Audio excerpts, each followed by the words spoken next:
In today's video, I'm going to teach you how to turn off filter keys in Windows 11 or Windows 10. Filter keys is an accessibility feature that's designed to help people who might accidentally press keys multiple times, or who need the keyboard to ignore brief or repeated keystrokes.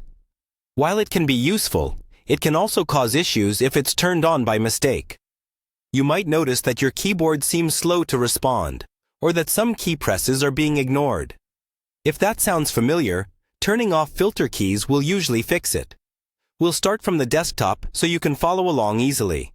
First, open the Settings app on your computer. The quickest way is to press the Windows key and the letter I at the same time. You can also click the Start button and then click on the Settings gear icon if you prefer using the mouse.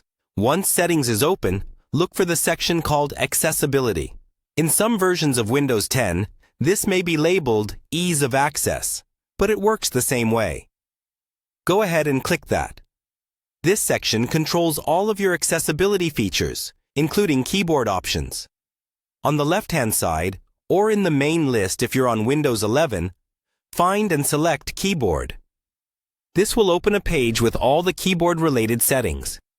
Take a moment to scroll through so you can see what's available, because there are other features like sticky keys and toggle keys that you might want to adjust later. Now, locate the filter keys option.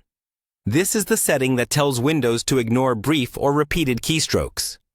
If filter keys is currently turned on, you'll see that its switch is enabled.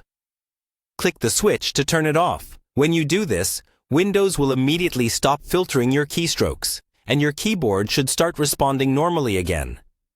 In some versions, you may also see a link or an option that says something like, "Allow the shortcut key to start filter keys." This shortcut is usually triggered by holding down the Shift key for several seconds. If you tend to trigger that by accident, it's a good idea to turn that shortcut off as well, so filter keys doesn't get re-enabled without you realizing it. Once you've turned off filter keys and disabled the shortcut, you can close the settings window. Test your keyboard in a text box or document to make sure everything feels responsive again. That's all you need to do to turn off filter keys in Windows 11 or Windows 10.